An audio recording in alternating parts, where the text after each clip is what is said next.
Good Thursday afternoon to you. It's 4 o'clock time for Sports4CLE. Thanks for joining us. Hope you're having a great day.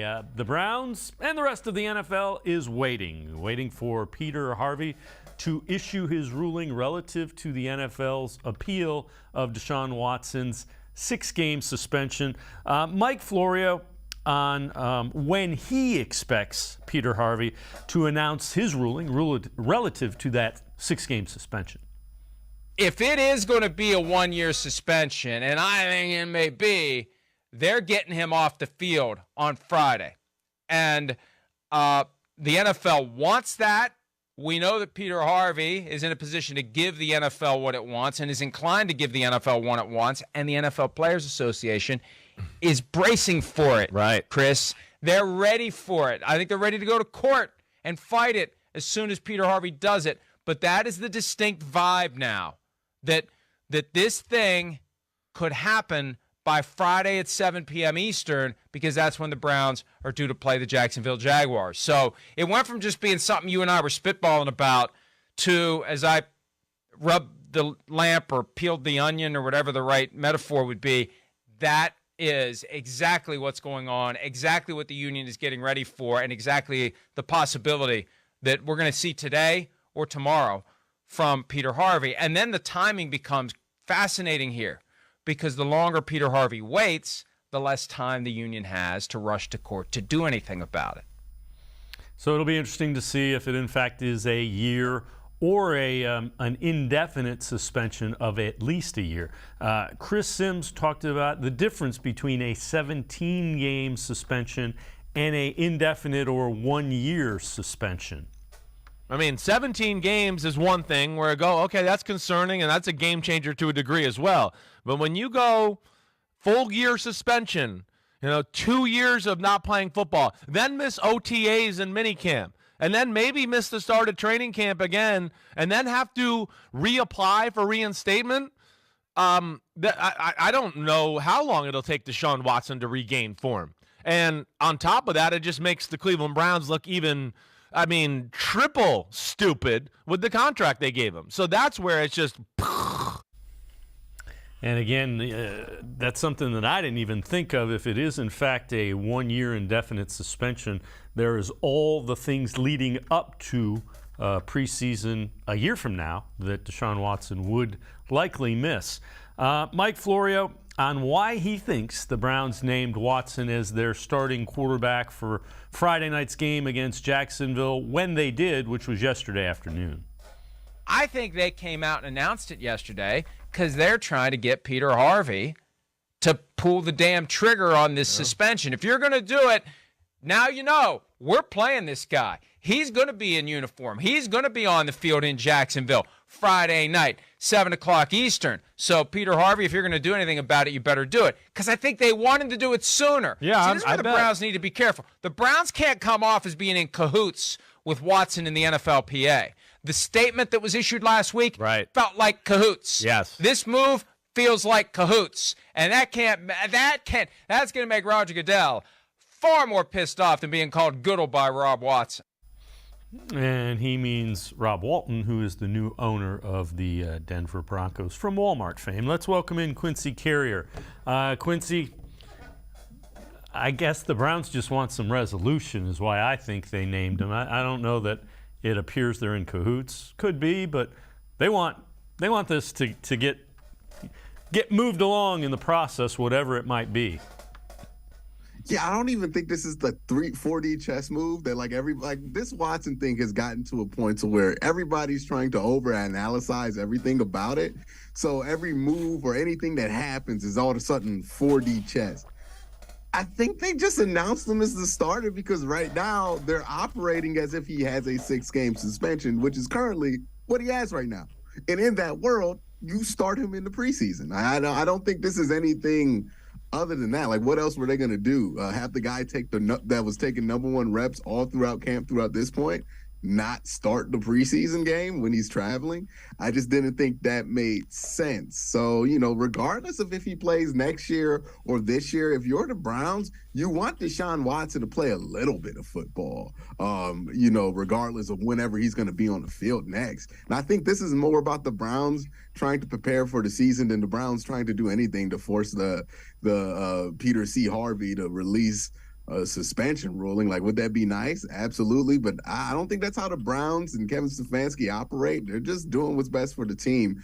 And it coincides with, hey, look, maybe it forces them to say something so we can make some definitive choices on what we're going to do for the quarterback position. But I don't think this is a weird conspiracy theory that has popped up over this decision. Yeah, I would agree with you. They just want to get the guy some reps with the first team to see, what it looks like when he's on the field. All right, we're going to head to the voicemail of Truth and Reason. Got a lot of them about the Deshaun Watson situation. Here is one of those relative to the Deshaun Watson suspension. Hi, this is Steve calling from Gainesville, Georgia. It's pretty obvious the NFL and its owners are going to successfully railroad Deshaun and banish him for a year and possibly a career, to teach players a lesson, not to sit out and demand a trade and end up with a lucrative contract. They couldn't even just give him a warning or even accept a 6-game suspension when they had no guidelines for nonviolent, non-coercive, non-forceful sexual behavior. And no one's looking into the Texans paying off 30 accusers. No penalties for them. Why did they pay off more women if they did nothing wrong? The spoiled owners will get their way. So let's get behind Jacoby and cheer this Browns team on to the Super Bowl. That'll ruin the NFL's unfair plot to ruin Deshaun's career. Thanks for listening, and go Browns. All right, Pro Football Talk did this, and I knew the sentiment nationally was very different than it is here in Cleveland. I'm even a little surprised by this. So they asked in a poll, they gave these 4 options. How long should Deshaun Watson be suspended for?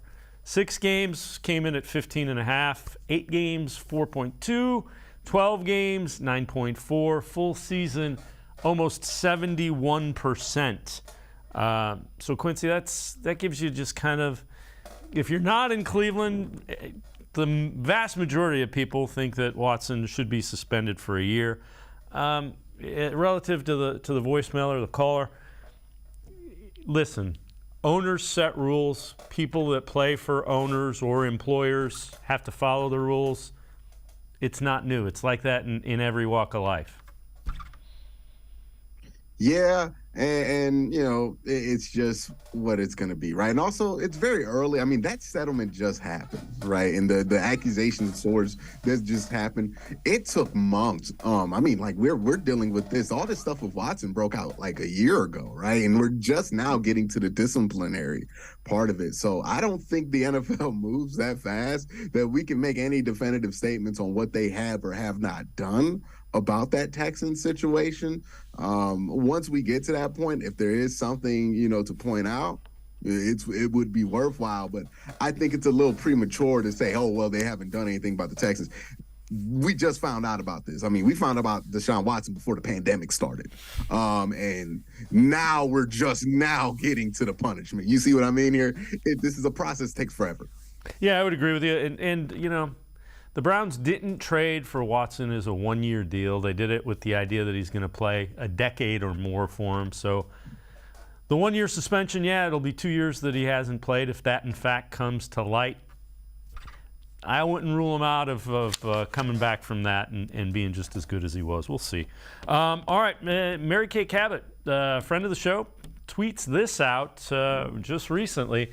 Browns game, he must not be that bad. But you hear people always say about Jimmy G, he's not very good. But you look at the record and you're like, maybe there's something that people are missing here. And I understand people are missing here. And I understand the reason to do that. And I understand that trading for Jimmy Garoppolo or having Jimmy Garoppolo in there instead of an unknown like a Jacoby Brissett, well, not an unknown, but a known kind of average quarterback like Jacoby Brissett makes you feel better.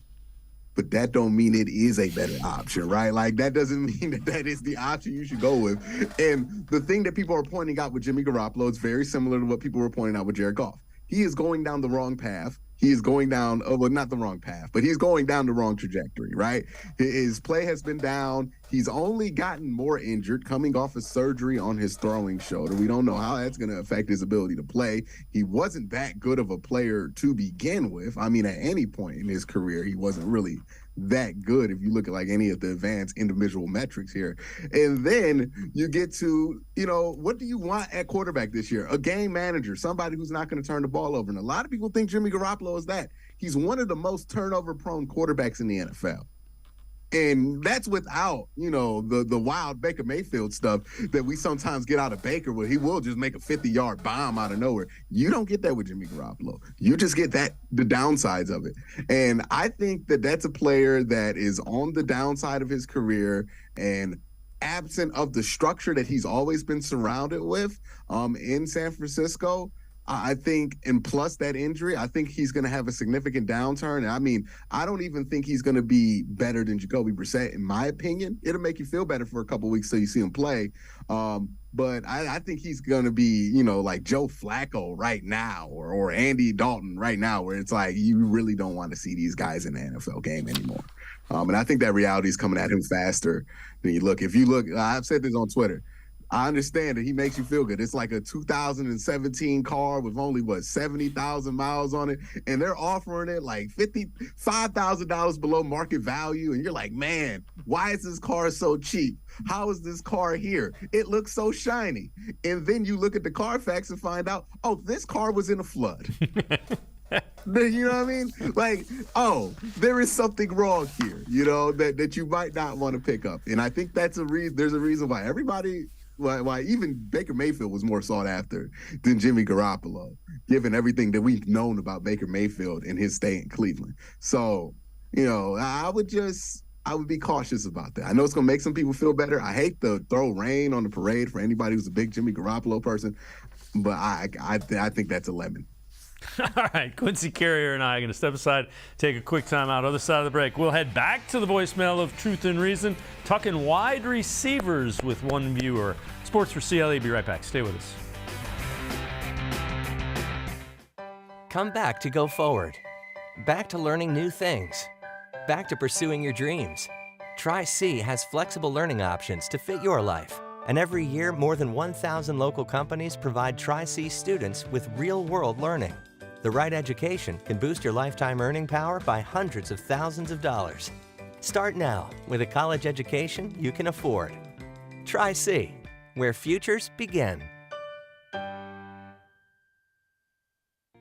The Ohio Lottery Partners in Education program recognizes role model students and teachers from across Ohio. Nominations can now be done completely online. To nominate a deserving teacher or student, go to ohiolottery.com. In the About section, find Partners in Education. There you will find links to the nomination forms. Students kindergarten through 12th grade can be academic all-stars.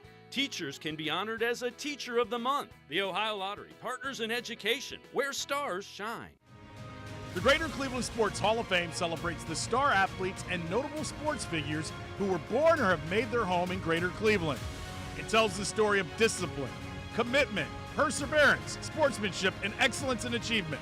It encourages and inspires those who believe in sport and its direct impact on the well-being of our community. Go to clevelandsportshall.com or follow us on Twitter at GCLE Sports HOF for more details.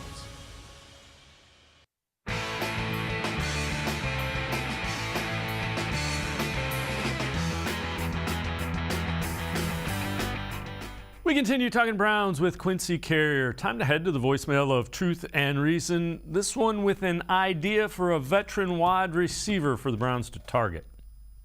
Hey, fellas. I called and mentioned wide receiver Cole Beasley weeks ago as a veteran option for the wide receiver room. He plays the slot receiver position, just happens to be where Jakeem Grant was playing before he went down. Cole seems like a great fit, has great hands, knows how to get open. Third down, he's money, and a needed veteran to bolster the wide receiver group, who also shows good availability traits.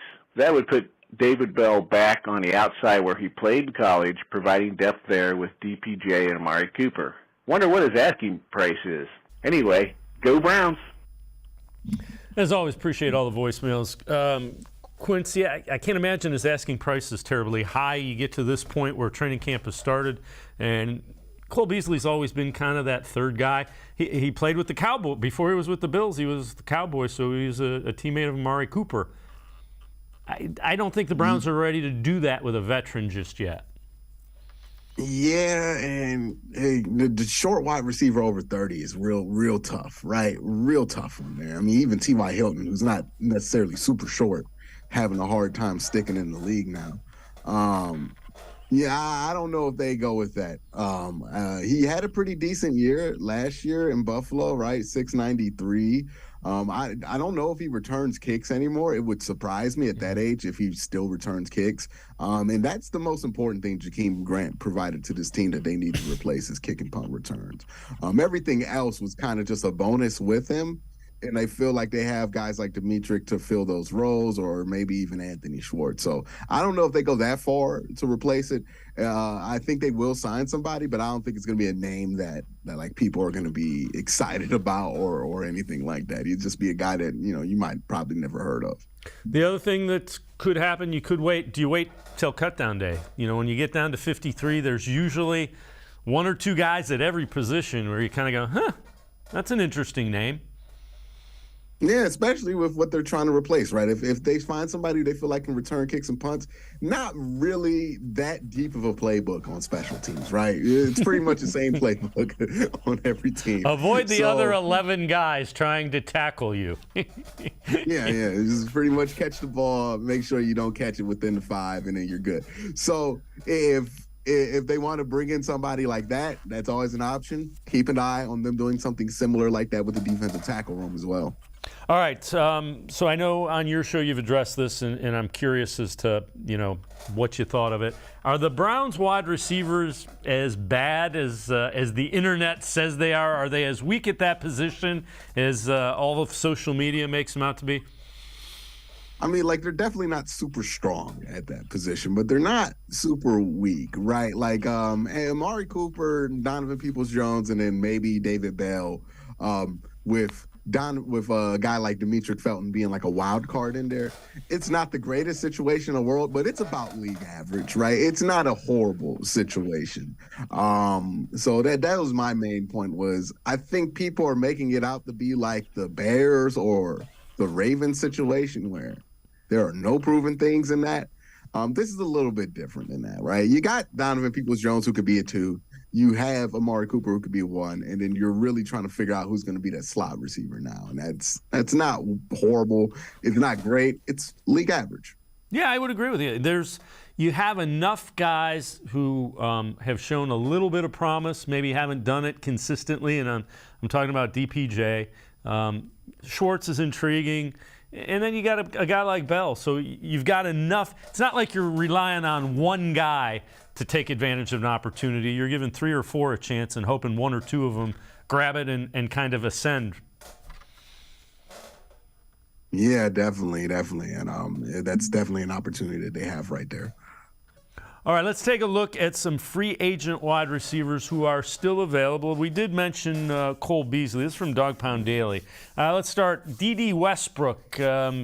You see still out there, and the numbers are what the numbers are. Will Fuller is a guy who you got to believe if Will Fuller was going to be here, he'd already be here. He did have the chemistry with Deshaun Watson. It's kind of interesting with Watson potentially getting 12 games to a year to whatever. That kind of fades a little bit. A guy you mentioned, T.Y. Hilton, had a lot of productive years with the Colts, and then the aforementioned Cole Beasley. Those are kind of the big-name wide receivers who are still out there, and all of them are a little long in the tooth, a little old, and none of them return kicks. And I think if one of them was a little younger and returned kicks, Browns might be a little more interested. Yeah, that's exactly my point. I was going to say right there. None of these guys return kicks. We've done this for a while because, unfortunately, there's been so many wide receiver injuries during camp this year. But every time one of these guys goes out, no matter what role they were projected to play or not play on the team, everybody goes to Will Fuller for T.Y. Hilton. And it's like, guys, we're talking about Michael Woods going down. You know what I mean? I don't think they're going to go that drastic to replace Michael Woods or it's Jakeem Grant, or Anthony Schwartz. If something has drastically happened, knock on wood, to like an Amari Cooper, then these become more realistic situations, or Donovan Peoples-Jones. Unless it's those two, they're probably going to replace them with other guys that they had on their undrafted radar that are still available that they could bring in, or guys that you're looking at on the edge of teams' rosters and camps that they think they can pick up. Yeah, they're looking for a younger guy what you're looking for after your frontline guys, young guy that you can develop, that you see something in and you say, man, in a year or two, if with us, we can get him to do this, and then we got something. So that's what I think the Browns are looking for. I know you've also addressed this as well. One of these tight ends, and I agree with you, I think one of these tight ends is going to have a breakout season. Who do you think it is? It's interesting, right? Which one did you can go with? Because what's a breakout for David Njoku versus what's a breakout for Harrison Bryant? I think the bigger surprise is going to be Harrison Bryant, just because I think the expectations are real low on him, given that he hasn't really produced the last couple of years, versus David Njoku, who got a contract, right? So I would go Harrison Bryant just because I think he's improved a lot. I think he's ready for it, and I think finally, for the first time in Cleveland, he's in the right role for him, right? Tight end 2, I've always felt like that was his sweet spot in the NFL. He's not a tight end 1 type guy. He's not your third tight end. He's not a big enough guy or big enough blocker to do that. But number 2 tight end, running those routes, I think he'll be great at. And I think he's going to excel because he's finally in the spot to where I think he should have been his whole career. Yeah, and I think both of them are going to have pretty good years. I think both of them will be surprising targets in the Browns' passing game. Quincy Carrier and I are going to step aside, take a quick time out outside the break. We'll head back to the voicemail of Truth and Reason, talk a little bit more about the offensive side of the ball. Sports4CLE. Be right back. Stay with us. Come back to go forward. Back to learning new things. Back to pursuing your dreams. Tri-C has flexible learning options to fit your life. And every year, more than 1,000 local companies provide Tri-C students with real-world learning. The right education can boost your lifetime earning power by hundreds of thousands of dollars. Start now with a college education you can afford. Tri-C, where futures begin.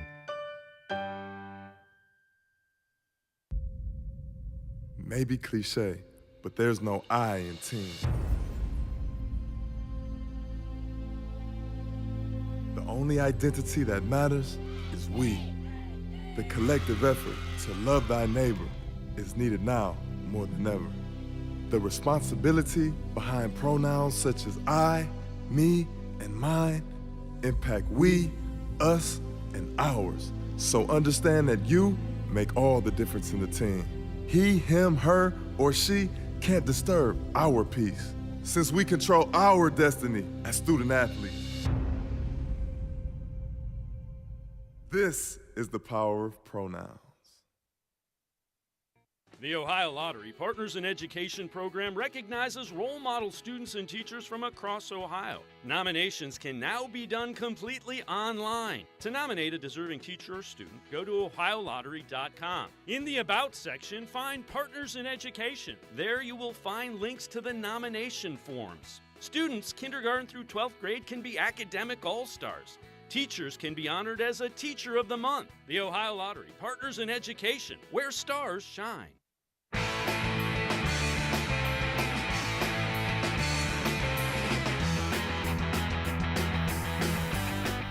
We continue talking Browns with Quincy Carrier. Browns will get the preseason underway tomorrow against Jacksonville.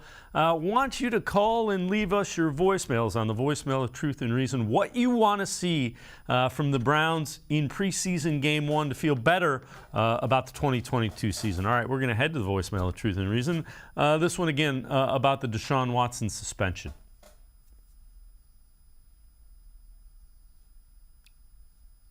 I'm a 95-year-old from Barefoot Bay, Cleveland Browns fan. I was thinking about something. NFL wanted 12 games.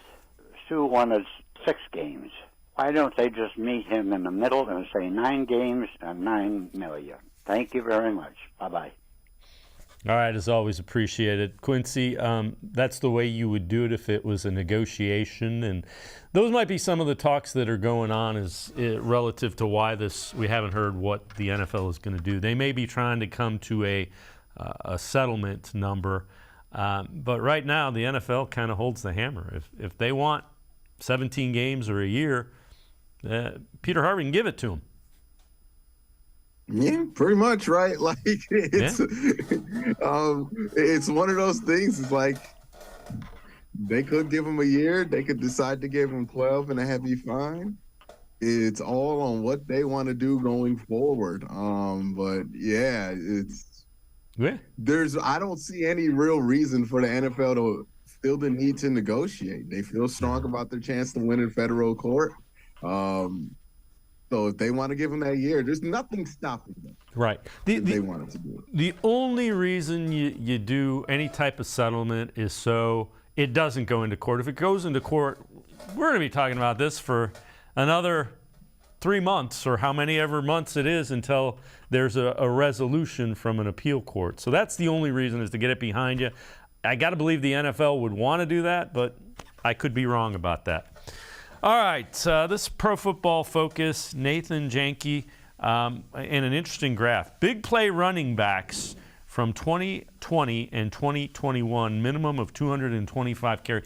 You see that guy all the way up in the top right? That is far and away the best big play running back in the NFL, and that would be Nick Chubb of the Cleveland Browns.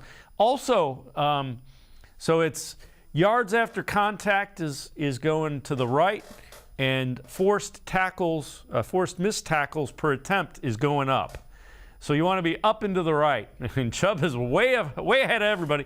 Kareem Hunt is actually one of the better ones in the league as well. It goes to show you just how good the 1-2 punch of Chubb and Hunt is. Yeah, the Browns have 2 running backs, one of which has won an NFL rushing title, and that dude's not named Kareem Hunt. I mean, that dude's not named Nick Chubb, right? That's how deep this running back room is, right? So, yeah, Nick Chubb, I mean, he's an explosive playmaker. It'd be interesting to see if he got those crazy carry amounts that, like, Derrick Henry gets, what would he do? Because we saw, what was it, in 2019? Where he had 100 less carries, but only 60 less rushing yards than Derrick Henry. Yep. I mean, Nick Chubb, he is an incredible running back, a very, very rare talent in this league. Hopefully he continues to age well, but yeah, he's going to be a big play guy for this team. Yeah, without question. All right, I know you've addressed this on your show as well. Quincy hosts a show on YouTube, Quincy Carrier. Go ahead and search it, and it'll come up. Do the Browns have enough playmakers on the offensive side of the ball? I wonder about that, right? Because David Njoku, playmaker. Kareem Hunt, if he stays, playmaker. Nick Chubb, playmaker. But they're all 3 playmakers. I mean, Amari Cooper's the one exception to this, but those 3 playmakers are in spots where it's not necessarily super efficient to get you the ball all the time, right? Running back, right? Running the ball is the least efficient thing you can do in football. It's kind of turned into the same conversation that we have about a mid-range jumper in basketball, right? Where it's just not efficient enough in today's game. Tight ends, you can get some efficiency out. The position is limited, and the real efficiency that you can get in the NFL and why wide receiver prices have skyrocketed is because you can throw the ball to wide receivers very efficient to NFL offenses. The fact that your playmakers aren't there is a bit of a concern, but you do have enough playmakers on defense that I feel like you can live with what you have on offense. Yeah, you know, and I hate to put it on this, you kind of got to scheme running backs and tight ends to be your playmakers, and it's getting creative in your play calling, I guess, is the best way to do that. All right, this is from NFL.com. David Carr, former NFL quarterback, on the top 10 cornerbacks in the league. Now, number 1, they go J.C. Jackson, now of the Chargers. Number 2, Jalen Ramsey, Rams. Number 3, Xavier Howard of the Dolphins. They have Denzel Ward of the Browns ranked at 8 Ward has allowed a 53.9 completion percentage in his career, 6th lowest among cornerbacks with 100-plus targets since 2019. The only reason I can think you have Ward listed in the bottom half of the top 10 from 5 down is being banged up, but he was healthy most of last year. I don't get that. I think he should be higher. Yeah, I mean, there's just a lot of good corners right now, too. So, it might be one of those situations where Ward might be at 97 out of 100, but there's a lot of guys at 97 and 98. Denzel Ward's one of the best corners in football. Anybody who plays against him knows that. I think the one thing with Denzel, though, that does kind of pop up from game to game isn't necessarily the injuries for me. He has issues with different styles of wide receiver, right? And the biggest one I can point to is he will shut down Jamar Chase, one of the best wide receivers in the game right now. But a guy who's not as good as Jamar Chase and Mike Williams always cooks Denzel Ward for whatever reason, right? We go back to that Chargers game. You can even go back as far as you want to both them Clemson games that Mike Williams played in. He had very good games against Denzel Ward, right?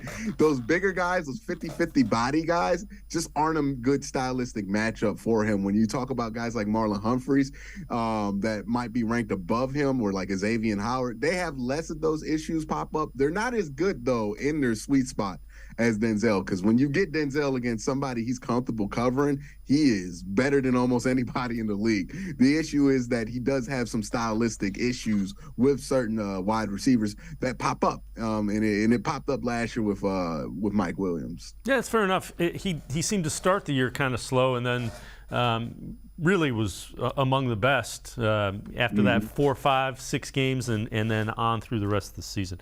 Quincy, Carrier, and I are going to step aside, take one more time out. We'll head back to the voicemail of Truth and Reason, talk a little bit more defense. Sports for CLE. We'll be right back. Stay with us. Come back to go forward. Back to learning new things. Back to pursuing your dreams. Tri-C has flexible learning options to fit your life. And every year, more than 1,000 local companies provide Tri-C students with real-world learning. The right education can boost your lifetime earning power by hundreds of thousands of dollars. Start now with a college education you can afford. Tri-C, where futures begin.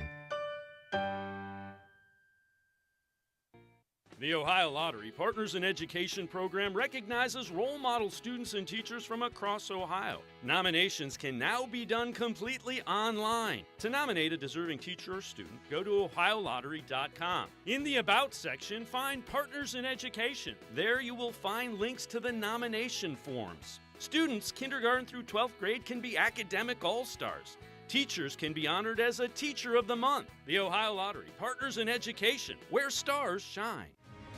The Greater Cleveland Sports Hall of Fame celebrates the star athletes and notable sports figures who were born or have made their home in Greater Cleveland. It tells the story of discipline, commitment, perseverance, sportsmanship, and excellence in achievement. It encourages and inspires those who believe in sport and its direct impact on the well-being of our community. Go to clevelandsportshall.com or follow us on Twitter at GCLE Sports HOF for more details.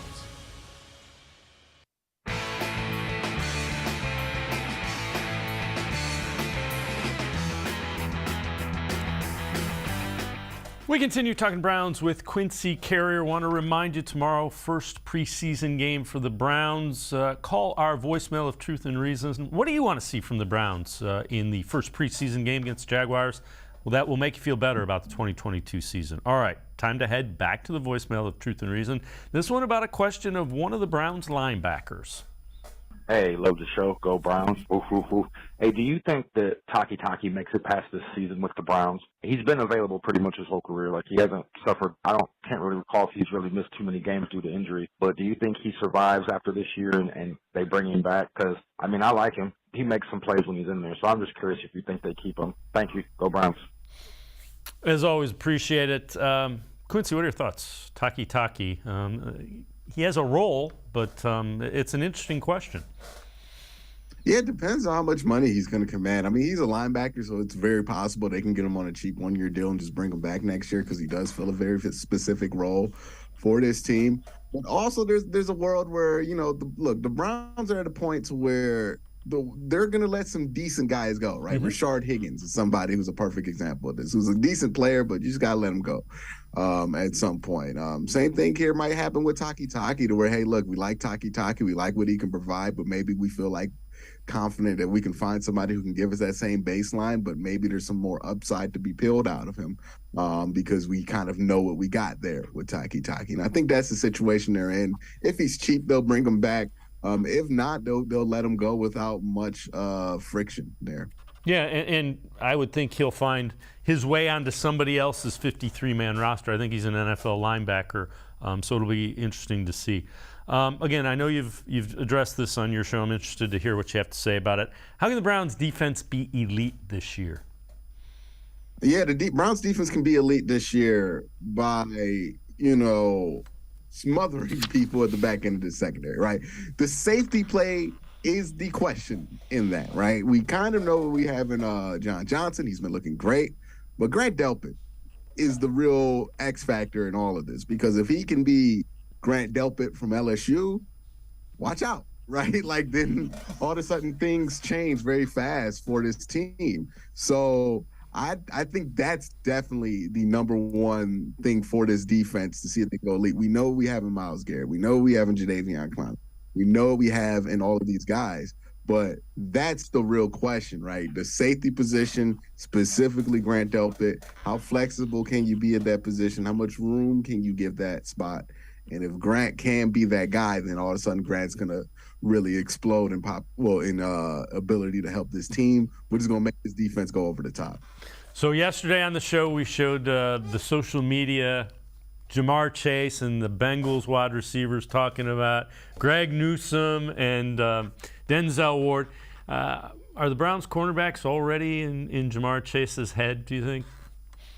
I mean, every time a Bengals player goes on the podcast, boy, do they talk about them losses that they got against the Cleveland Browns, right? I swear, I hear from Bengal fans nonstop about how it doesn't matter and we were in the Super Bowl and ain't nobody thinking about Cleveland. But boy, every time one of your players on the podcast, we sure do pop up for such an irrelevant team, right? It seems like they don't like losing to the Browns on a pretty regular basis. That's just what I would get out of it, right? But I'm just the guy in the chair. But yeah, it definitely bugs them, right? When the question was, hey, who's on your Mount Rushmore of DBs?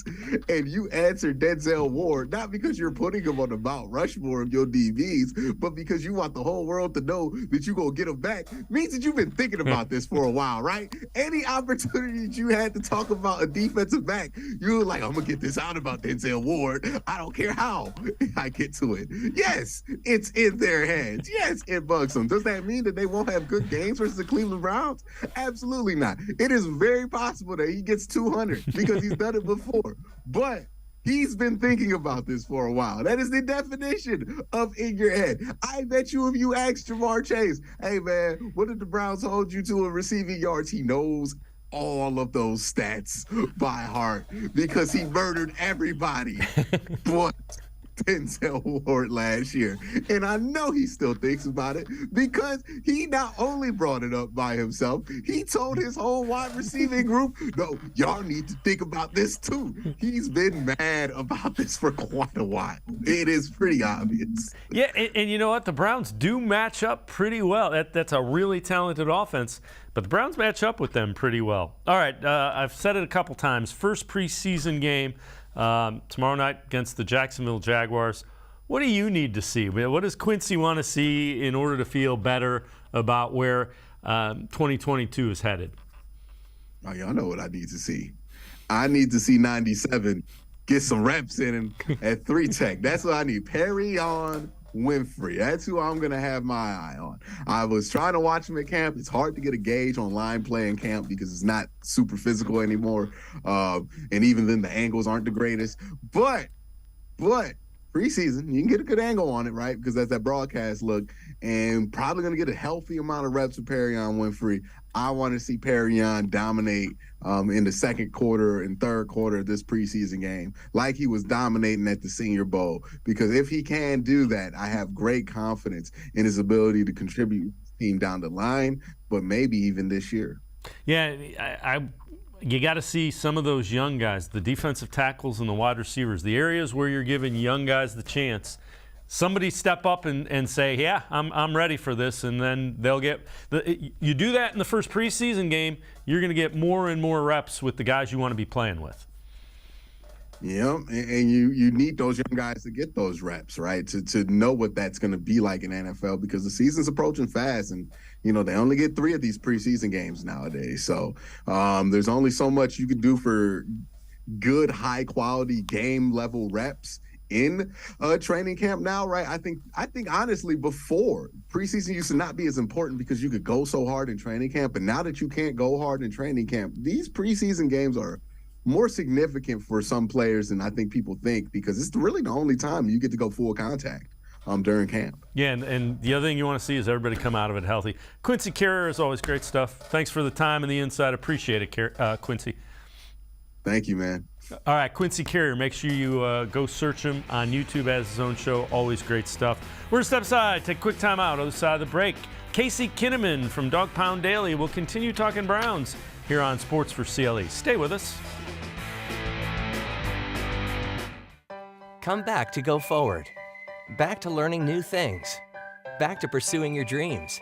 Tri-C has flexible learning options to fit your life. And every year, more than 1,000 local companies provide Tri-C students with real-world learning. The right education can boost your lifetime earning power by hundreds of thousands of dollars. Start now with a college education you can afford. Tri-C, where futures begin. The Ohio Lottery Partners in Education program recognizes role model students and teachers from across Ohio. Nominations can now be done completely online. To nominate a deserving teacher or student, go to OhioLottery.com. In the About section, find Partners in Education. There you will find links to the nomination forms. Students kindergarten through 12th grade can be academic all-stars. Teachers can be honored as a Teacher of the Month. The Ohio Lottery Partners in Education, where stars shine. I am powerful beyond my wildest imagination. I will define my future. I will keep challenging myself to improve. Because I am a future leader of this great nation. I will be responsible for raising a beautiful family. And educating not only my generation, but many more to come. I will make a difference in my community. And I will stand up for what I believe in. I will not settle for simply chasing my dreams. I will achieve them. Because I was given a chance. An opportunity. A home. At Family, Career, and Community Leaders of America. The ultimate leadership experience. FCCLA has been one of the greatest experiences of my life. It's made me who I am today. Join us. We'll build a new future together.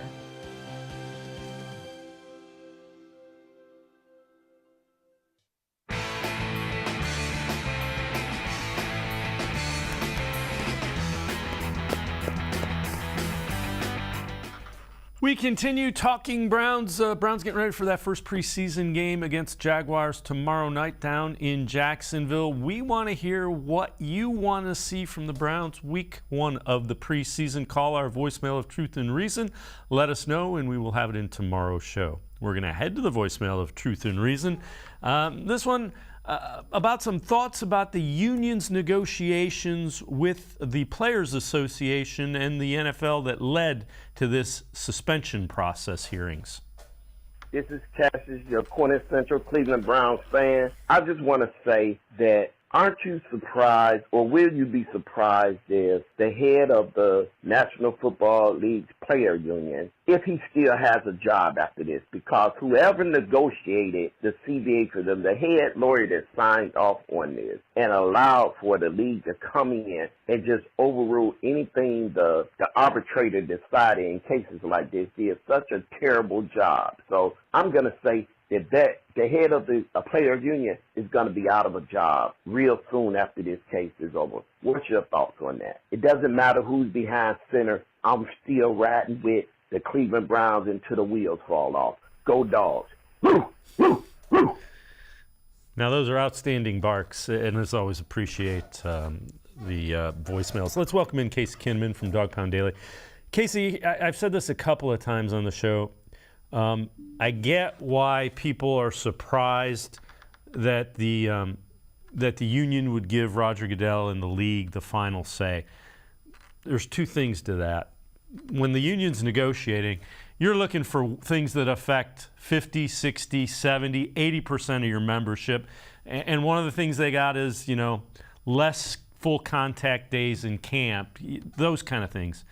The disciplinary structure affects 1, maybe 2% of the league's players.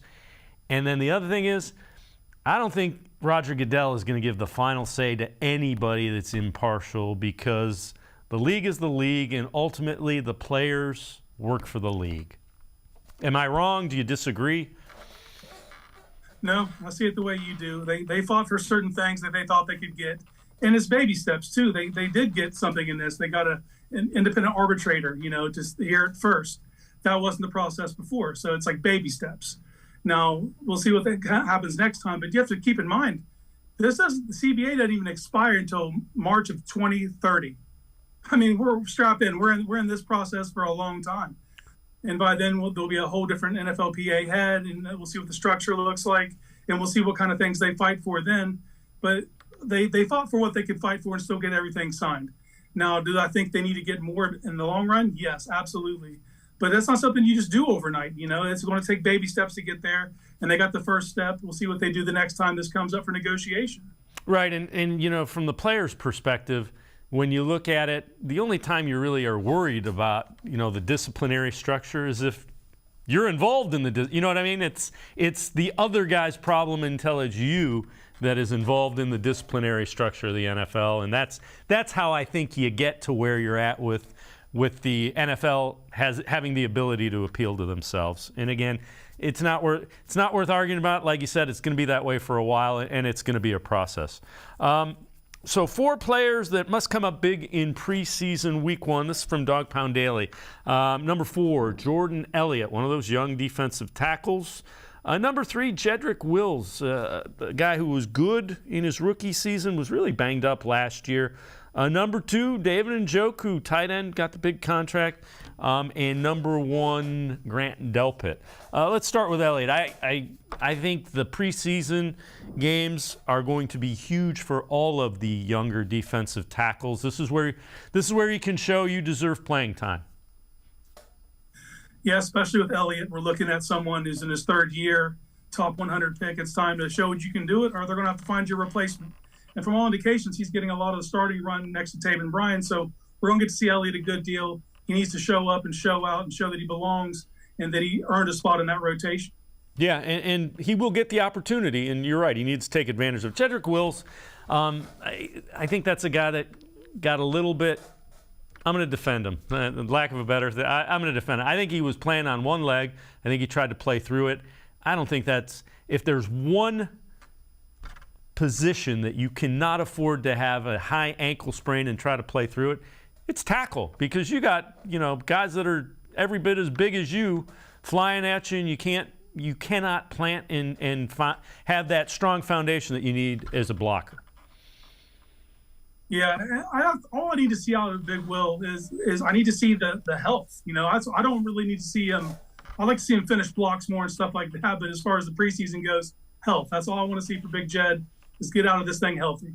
Yeah, and again, take last year for what it was. He was banged up and tried to play through it, and his play suffered. All right, David Njoku, different story. I think he is a mismatch. I also want to see how Kevin Stefanski utilizes him. We may not see that in the first preseason game. I think that's as important as him playing well. Yeah, you want to see that the money that you invested in was worth it. You want to see explosion. You want to see if they put him in scenarios where they can use him as a mismatch.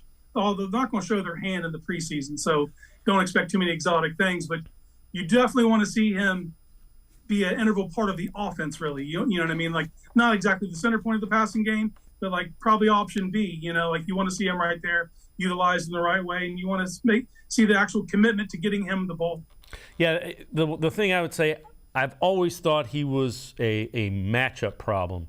Exploit that. Show me how you can exploit him as a matchup. A big guy that can run and is agile. You put a safety on him, not strong enough. You put a linebacker on him, not fast enough. Make teams pay. Yeah, and I don't think they're going to show us exactly their plan during the preseason with that, but you definitely want to see him be more of a part of the offense. I agree with you. And Grant Delpit's another guy. He was one of those guys like Jeremiah Owusu-Koramoah. The more I saw of him on the field, the more I want to see, and I want to see you expand his role. Yeah, in the preseason, what you want to see out of Grant is you want to see the athleticism.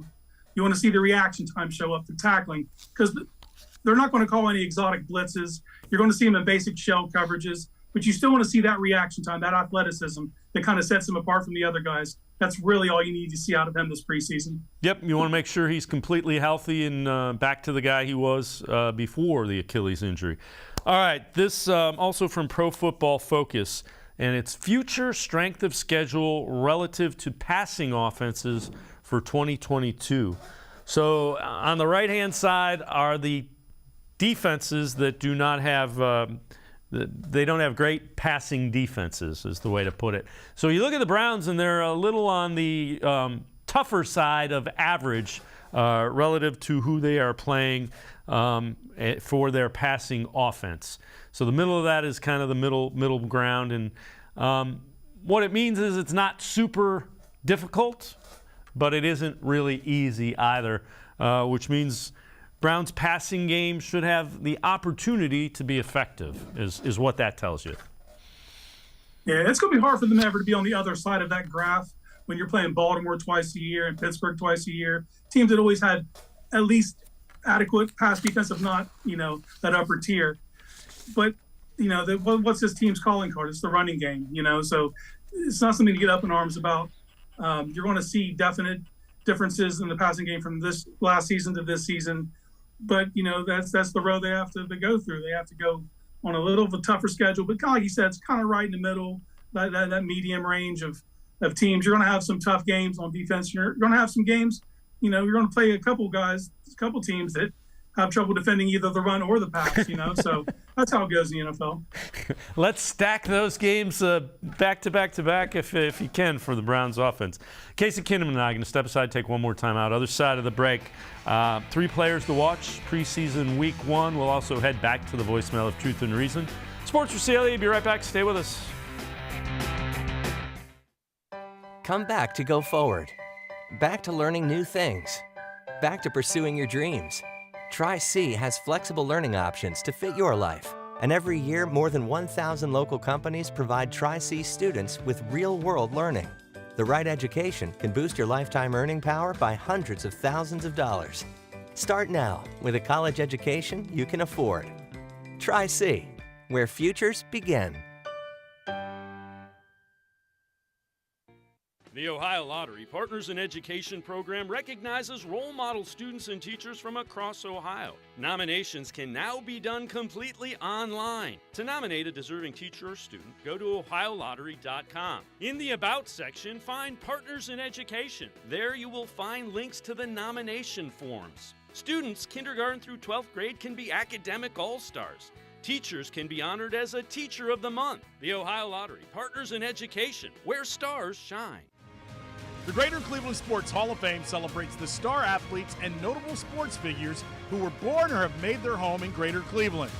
It tells the story of discipline, commitment, perseverance, sportsmanship, and excellence in achievement. It encourages and inspires those who believe in sport and its direct impact on the well-being of our community. Go to clevelandsportshall.com or follow us on Twitter at GCLE Sports HOF for more details.